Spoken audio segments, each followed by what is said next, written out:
नमस्कार विद्यार्थी मित्रांनो, टर्निंग पॉईंट्स या यूट्यूब चॅनलवरती आपलं स्वागत आहे. तर सध्या TCS व IBPS यांच्यामार्फत परीक्षा होत आहेत. तर यांच्यामध्ये गणित व बुद्धिमत्ता हा विषय आहे. तर यांचा विचार करता आपण संभाव्य प्रश्नांची सिरीज सुरू केला आहोत. तर ही सिरीज आहे 2 नंबरची. तसेच आपलं टर्निंग पॉईंट्स हे ॲप पण आहे. तर ह्या ॲपवरती तुम्हाला विविध परीक्षांच्या टेस्ट सिरीज तुम्हाला भेटतील. तर या वेळेस तुम्ही नक्की ह्या ॲपवरती भेट द्या. डिस्क्रिप्शन बॉक्समध्ये तुम्हाला लिंक भेटून जाईल. तर चला प्रश्न घेऊ आपण. 2 संख्यांचा मसावी 36 व लसावी 108 असल्यास त्या संख्या कोणत्या? तर असामायिक अवयवांचा गुणाकार बरोबर लसावी भागिले मसावी. लसावी किती आहे? 108 आणि मसावी आहे 36. 36 एक 36, 36 त्रिक 108. आता काय म्हटलं आहे? तर त्या संख्या शोधायच्या आहेत. तर 3चे अवयव किती पडतील? 1 गुणिले 3 हे 3चे अवयव पडतील. तर त्या संख्या काढण्यासाठी आपल्याला ह्या अवयवांना 36 गुणायचं. पहिला अवयव 1 आणि दुसरा 3. मसावी काय आहे? 36. 36 36 एक 36, 36 त्रिक 108. म्हणजे ते अवयव कोणते आहेत? 36 आणि 108 हे अवयव आहेत किंवा त्या संख्या आहेत. तर पुढचा प्रश्न घेऊ आपण. प्रश्न आहे 7 संख्यांची सरासरी ही 70 आहे. म्हणजे एकूण 7 संख्या आहेत. त्यांची सरासरी किती आहे? 70. 7 7 49. परत पहिल्या 3 संख्यांची सरासरी किती आहे? 30. 3 गुणिले 30 3 त्रिक 9. आणि शेवटच्या 3 संख्यांची सरासरी आहे 40. 3 गुणिले 40 4 त्रिकोण 12 120. या दोघांची बेरीज किती होते? 0 9 2 11 11ला 1 हात झाला 1 2 210. म्हणजे 6 संख्यांची सरासरी किती आहे? तर संख्याची बेरीज किती आहे? 210. आणि सर्व पूर्ण संख्यांची किती आहे? तर 490. 490मधून 210 काढायचं म्हणजे उरलेली संख्या भेटून जाईल. 0 9मधून 1 गेला 8 राहिले. 2मधून 4मधून 2 गेले 2 राहिले. म्हणजे ती उरलेली संख्या काय आहे? तर 280 हे संख्या आहे. म्हणजे आपलं उत्तर हे आहे. तर चला पुढचा प्रश्न घेऊ आपण. प्रश्न बघा, हे दिलेले आहेत. ह्या रिकाम्या जागी कोणते योग्य पर्याय शोधायचा आहे. तर हे किती आहेत अक्षर? 1 2 3 4 5 6 7 8 9 10 11 12 13 14 15 16 17 18. तर आपण 3 3चा ग्रुप काढू. असे प्रश्न तुम्ही पटकन ग्रुप काढून घ्यायचं म्हणजे का पटकन सोडवण्यासाठी मदत होईल. तर असं जर आपण सोडत घेतलो इथं बी येईल का इथं सी येईल का तर असं लक्षात येणार नाही. तर 3 3चा ग्रुप काढू आपण. बघा बी ए इथं डॅश परत B A dash B A C आहे परत ए इथं काहीच येणार नाही डॅश आहे इथं आपल्याला घ्यायचे. तर डॅश ए सी परत B dash C B dash C परत बी ए सी बी ए सी. आता बघा कसं लक्षात आलं का नाही तुमच्या? बघा बी ए सी बी ए सी बी ए सी परत इथं काय येईल? बी येईल बी ए सी बी ए सी बी ए सी. म्हणजे काय काय घेतलं आपण? सी परत इथं बी घेतलो आणि इथं काय घेतलो? ए. म्हणजे या रिकाम्या जागी कोणचं येईल? सी बी ए हे आपले अक्षरं येतील. जर तुम्ही असं सोडत बसलो तर तुम्हाला कन्फ्युजन होऊन जाईल, लक्षात येणार नाही. त्याच्यामुळे तुम्ही ग्रुप पाडायचा आणि पटकन सॉल्व्ह होऊन जाईल तुम्हाला हा प्रश्न. तर उत्तर आहे हे 2 नंबरचं. तर चला पुढचा प्रश्न घेऊ आपण. प्रश्न आहे हे पण बुद्धिमत्तेचा प्रश्न आहे. तर BEH KNQTWZ आणि हे क्वेश्चन मार्कच्या जागी प्रश्नचिन्हासाठी योग्य पर्याय निवडा. तर अशासाठी तुम्ही ABCD अक्षरमाला लिहून काढा आणि परत इथं M आणि N O असं कंटिन्यू इकडं उलट अक्षर लिहा. म्हणजे का अशा प्रकारचे गणित सोडवण्यासाठी तुम्हाला मदत होऊन जाईल. BEHKNQTWZ. तर बीमध्ये बी आहे 2 नंबरला. बघा अक्षरमालेत तुम्ही बघा इंग्रजी वर्णमालेत तुम्ही क्रमांक देऊन ABCD लिहा आणि परत उलट इकडं क्रमांक म्हणजे M हा 13 नंबरला येईल, N 14, O 15 नंबरला, असे क्रमांक दे 26पर्यंत. Z हा 26 नंबरला येईल. तर बी आहे 2 नंबरला. जर बीमध्ये जर तुम्ही 9 मिक्स करा तर किती होतात 11. तर के आहे 11 नंबरला. परत 11मध्ये 9 मिक्स करा तर किती होतात 20, म्हणजे 20. टी आहे 20 नंबरला. आता 20मध्ये जर 9 मिक्स केलो तर येते 29. पण 29 आहे का तर नाही. तर झेड हा 26 नंबरला आहे. परत ABC बघा आता 26, 27, 28 आणि हे 29 नंबरला. म्हणजे 29 नंबरला काय आलं तर सी आलं, म्हणजे इथं काय येईल सी. तर ई आहे 5 नंबरला. 5मध्ये परत 9 मिसळायचं किती येते 14. 14 नंबरला आहे एन, हे बघा. आणि परत 14मध्ये 9 मिक्स करा. 14 9 23. 23 नंबरला आहे डब्ल्यूमध्ये 23मध्ये जर 9 मिक्स केलो 32 येतात. पण 32 आहे का नाही. द सी तर 29 नंबरला आहे. CDEFG बघा 29, 30, 31, 32. 32 नंबरला काय आलं F आलं, म्हणजे इथं काय येईल F येईल. आणि परत H आहे 8 नंबरला. 8मध्ये 9 मिक्स करा 17 होता. 17ला Q आहे. 17मध्ये 9 मिक्स करा 26 होतात. 26ला झेड आहे आणि परत 9 मिक्स करायचं म्हणजे काय येईल 9च्या ठिकाणी बघा आता FGH आणि I. तर किती 26. 26मध्ये 9 केलं मिक्स केलं 35. इथं 29, 30, 31, 32, 33, 34, 35. 35 नंबरला काय आलं तर आय आलं, म्हणजे CFI हे आपलं उत्तर येईल. म्हणजे आपलं उत्तर आहे हे. तर चला पुढचा प्रश्न घेऊ आपण. प्रश्न आहे प्रति किलोग्रॅम रुपये 23 किमतीची साखर प्रति किलोग्रॅम रुपये 67 साखरेमध्ये किती प्रमाणात मिसळावी जेणेकरून मिश्रण प्रति किलोग्रॅम रुपये 36.6 या दराने विकल्यास 12% नफा मिळेल. बघा 100 रुपयाला किती नफा आहे 12%. समजू 100 रुपये समजू. 100 रुपयाला 12% म्हणजे 112 रुपये नफा. तर 33.6 रुपयाला किती म्हणजे किती रुपयाला 33.6 रुपये भेटतील आपल्याला हे काढू. तिरपा गुणाकार करू. 100 गुणुले 33.6 भागिले 112 चा गुणाकार 33.60 म्हणजे एक सोडून पॉईंट दिल्यावर काय हे शून्य कटते म्हणजे उरले 3360 भागिले 12. तर ह्याला बघू 112 सॉरी. तर ह्याला 112 एक 112 112 त्रिक बघा 112 त्रिक 3 दोन्ही 6 3 एक 3 3 एक 3 म्हणजे 136 त्रिक 336. झिरोला 0 म्हणजे याचं किती आहे 30 रुपये. तर 30 रुपयाला किती 23 रुपये प्रति किलोग्रॅम साखरेचे आणि 67 किलोग्रॅम साखरेमध्ये किती प्रमाण मिसळावे लागेल. तर ह्याच्यासाठी बघा आपण आता हे 36 घेऊ आणि इथं 23 आणि इथं 67. 67मधून 30 गेले 37 राहतात आणि 30मधून 23 गेले तर 7 राहतात. म्हणजे प्रमाण किती राहील त्यांचं किती पाहिजे तर 37.7 हे प्रमाण पाहिजे. म्हणजे किती रुपये नफा मिळेल तर 12% आहे नफा मिळेल. जे उत्तर आहे आपलं हे. तर चला पुढचा प्रश्न घेऊ आपण.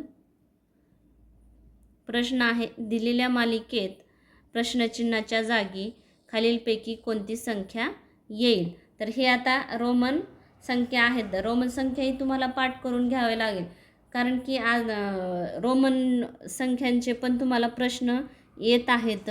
त्याच्यासाठी तुम्ही एकदा ह्याच्यावरती अभ्यास करून घ्या म्हणजे तुम्हाला अशा प्रकारचे प्रश्न आलं तर सोडवण्यास वेळ किंवा चुकले जाणार नाहीत.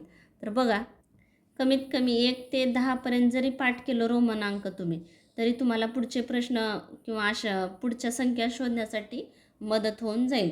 तर हो का, व्ही म्हणजे बघा 5. V I I I. आता हे 5 आणि हे 3 म्हणजे बघा, 3 म्हणजे हे रोमन अंकामध्ये 1 2 3 हे कॅपिटल आहे, हे 3 आहेत. 5 आणि 3 किती झाले? 8. म्हणजे हे किती आहे? 8.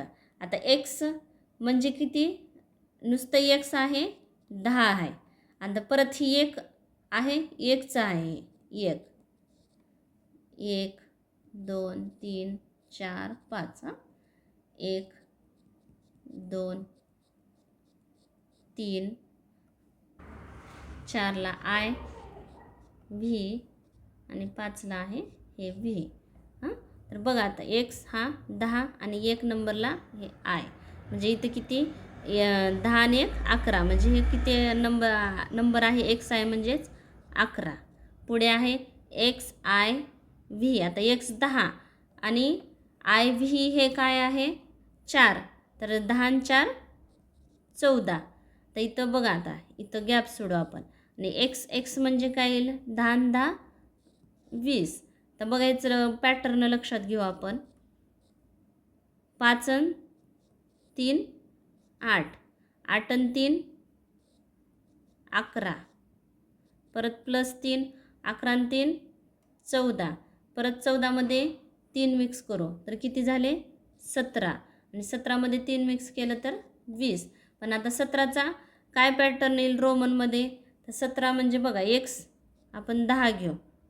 10 अधिक 7 ही व्ही आय आय याच्यामध्ये लिहितात. म्हणजे 10 + 7 जर केलो आपण तर 17 होतात. म्हणजे व्ही आय आय हे आपलं उत्तर असेल. तर इथं काय येईल?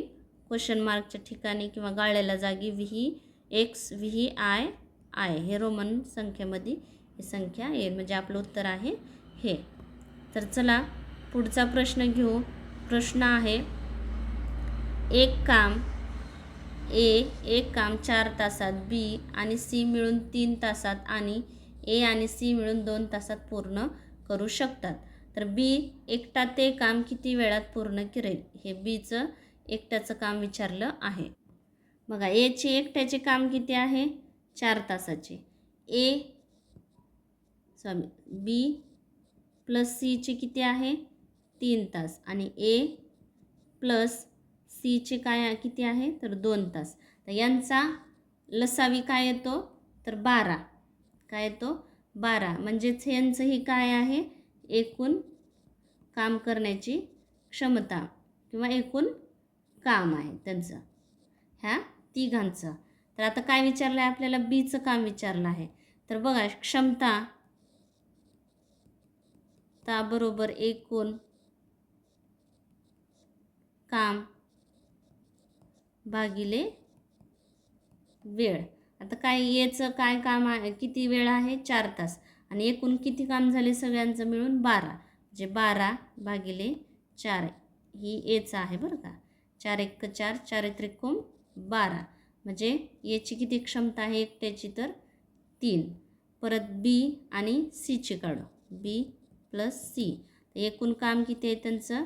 12. आणि त्यांचा काम करण्याचा वेळ किती आहे? तर 3. 3 × 12. म्हणजे याची ह्या दोघांची मिळून किती आहे? 4 क्षमता आहे. आणि परत ए अधिक सी, सगळ्या त्यांचं एकूण काम 12 आणि तास किती आहे? तर 2. बेक बे बेसख्ख 12. म्हणजे ए आणि सीची किती क्षमता आहे? तर 6 तासाची क्षमता आहे. तास तास आणि तास. तर आपल्याला काय विचारलं आहे? बीची विचारलं आहे. तर बीची कसं काढायचं बघू आता. तर इथं फक्त एकट्याचीच भेटलेले आहे, त्याच्यामुळं काय इथं बी आणि सीची घेतलं का तर 6मधून एची किती आहे? 3. आणि बी आणि सीची तर 6मधून 3 वजा करायचं. म्हणजे आपल्याला कोणाची भेटेल? सीची क्षमता भेटेल. सीची किती क्षमता आहे? तर 3 एकक आहे किंवा तास सीची. आणि परत बीची काढायची आपल्याला. तसं सीची भेटल्यावर इथं बीची काढू शकता. इथं बीची किती निघाली आहे? बी आणि सीची 4 तास आहे. तर याच्यामध्ये 4 वजा 3 करू तर 1 म्हणजे बीची क्षमता किती भेटली आहे तर 1 एकक तास भेटली आहे. तर आपल्याला बघा सूत्र काय, क्षमता बरोबर एकूण काम भागिले वेळ. बीचे वेळ किती आहे 1 तासच आहे आणि एकूण काम सगळ्यांचं किती 12. 12 भागिले 1, 1 1 1 12 म्हणजे किती किती वेळ काम करेल त्यानं बी हा 12 तास काम पूर्ण करेल. 12 तासात काम पूर्ण करेल तो, म्हणजे आपलं उत्तर आहे हे. तर चला पुढचा प्रश्न घेऊ आपण. प्रश्न आहे, एक पुस्तक 12% नफ्याने विकल्याने परंतु 18 रुपये जास्त घेतले असेल तर 24% नफा झाला असता तर त्या पुस्तकाची खरेदी किंमत किती. समजा पुस्तकाची खरेदी किंमत आपण x मानू, खरेदी किंमत x मानू. तर काय म्हणले 12% नफ्याने विकले तर किती विक्री किंमत काढू आपण. 12% x मानलं आपण, x अधिक 12% म्हणजे भागिले 100 गुणिले x. तर बघा 0 काढू, हे 0 काढू, उजवीकडून 2 घर सोडून पॉईंट द्यायचा म्हणजे 0.12x अधिक इकडं x आहे. तर इथं काही नाही म्हणजे संख्या इथं 1 असणारच. 1 अधिक 0.12 म्हणजेच किती झाले 1.112x म्हणजे ह्याचे 12%ची विक्री किंमत आहे 1.12x. आता परत 24%ची काय आहे, 24% नफा झाल्यावर परत x अधिक 24 भागिले 100 गुणिले x म्हणजे हे 2 शून्य कट करायचं, 2 घर पॉईंट दिल्यावर 0.24 होतात आणि 1 अधिक 0.24 म्हणजेच किती झाले 1.24x. तर बघा, तर आपल्याला काय म्हटलं आहे तर त्या पुस्तकाची खरेदी किंमत काढायची. खरेदी किंमत आपण x मांडलो आहे. तर 1.24x बरोबर 1.12x अधिक 18. तर असं का बरं घेतलं आपण, तर इथं काय म्हटले 12% नफ्याने विकले परंतु 18 रुपये जास्त घेतले असते तर किती रुपये नफा झाला असता, 24% नफा झाला असता. म्हणजे म्हणूनच 1.12 अधिक 18 घेतलो आहोत आपण. तर बघा पुढे आता x इकडं घेऊ, 1.24x इकडं अधिकचं वजा झालं 1.12x बरोबर 18ला 18. ह्या दोन्हींची बेरीज इथे ते 2मधून 4मधून 2 गेले, 0 राहिले, 2मधून 1 गेला, 1 राहिला, 4मधून 2 गेली तर 2 राहिले, 2मधून 1 गेला, 1 राहिला आणि 1मधून 1 गेले 0 म्हणजे किती आलं 0.12x बरोबर 18. तर एक्सची किंमत काढायची म्हणजेच खरेदी किंमत काढायची. x बरोबर 18 भागिले 0.12. तर हे 2 शून्य काढलो आपण तर वर किती 2 1 आणि 2 घर सोडून पॉईंट आहे तर किती शून्य वाढवायचे 2 म्हणजे इथं किती झाले 12. तर 12 1 12, 12 1 12 उरले 6. तर 12 पंचे 60 आणि शून्याला 0 म्हणजे x बरोबर 150 म्हणजेच किती खरेदी किंमत किती आहे तर 150 रुपये ह्या पुस्तकाची खरेदी किंमत आहे. चला पुढचा प्रश्न घेऊ आपण. प्रश्न आहे A म्हणजेच भागाकार, B म्हणजे गुणाकार, C म्हणजे बेरीज आणि D म्हणजे वजाबाकी. तर खालीलपैकी कशाचे उत्तर हे 35 असेल. आपण 2 नंबरचा ऑप्शन घेऊ, 11 B, 3 D, 27 A, 9 C, 5. तर बघा 11 B म्हणजे गुणाकार, D म्हणजे वजाबाकी, वजा 27 A म्हणजे भागाकार भागिले 9 आणि C म्हणजेच बेरीज. तर बघा 9 1 9, 9 त्रिक 27, परत गुणाकार 11 त्रिक 33 वजा 3 अधिक 5, 33मधून 3 गेले 30 राहिले अधिक 5 बरोबर 35. म्हणजे कोणचं ऑप्शन बरोबर असेल आपलं, हे वाला ऑप्शन बरोबर आहे म्हणजे आपलं उत्तर आहे हे. तर चला पुढचा प्रश्न घेऊ आपण. प्रश्न आहे, 3 व्यक्तींचे सरासरी वय 40 वर्ष आहे. तिघांचे सरासरी वय किती आहे? 40 वर्ष. आणि त्यांचे वय 2:4, 4:9 च्या प्रमाणात आहे. तर सर्वात तरुण व्यक्तीचे वय किती असेल? तर सरासरी बरोबर एकूण वय भागिले एकूण व्यक्ती. आता एकूण व्यक्ती तर समजल्या किती आहेत? 3 आहेत एकूण व्यक्ती. आता एकूण वय कसं? तर समजा आपण ह्यांचे वय कसं मानू? 2x, दुसऱ्याचे 4x आणि तिसऱ्याचे 9x. म्हणजे आता यांचे एकूण वय 2x अधिक 4x अधिक 9x भागिले 3. 4 आणि 2 6, 6 आणि 9 15, 15x भागिले 3. आणि यांची सरासरी किती आली आहे? 40 बरोबर 40. एक्सला x ठेवू, 3 गुणुले 40 भागिले 15. इथले गुणाकारातले भागाकारातले 3 गुणाकारात आणि गुणाकारातले 15 भागाकारात आले. 3 1 3, 3 5 15, 5 40 म्हणजे x बरोबर 8 आलं. पण वय इथं 8 येईल का? तर नाही. तर काय विचारलं आहे? तर सर्वात तरुण व्यक्तीचे वय किती असेल विचारलं आहे. सर्वात तरुण म्हणजे सगळ्यापेक्षा लहान असेल, म्हणजे त्यांचं प्रमाण पण लहानच येईल ना. त्याच्यामुळे आपण 2ने 8ला गुणू. 2 गुणुले 8, 8 दुनी 16. म्हणजे सगळ्यात तरुण व्यक्तीचं वय किती असेल? तर 16 वर्ष असेल. अशा प्रकारे आपण संभाव्य प्रश्नांची सिरीज सुरू केलो आहोत. व्हिडिओ आवडला असेल तर नक्की शेअर करा, लाईक करा, सबस्क्राईब करायला विसरू नका. Thanks for watching this video.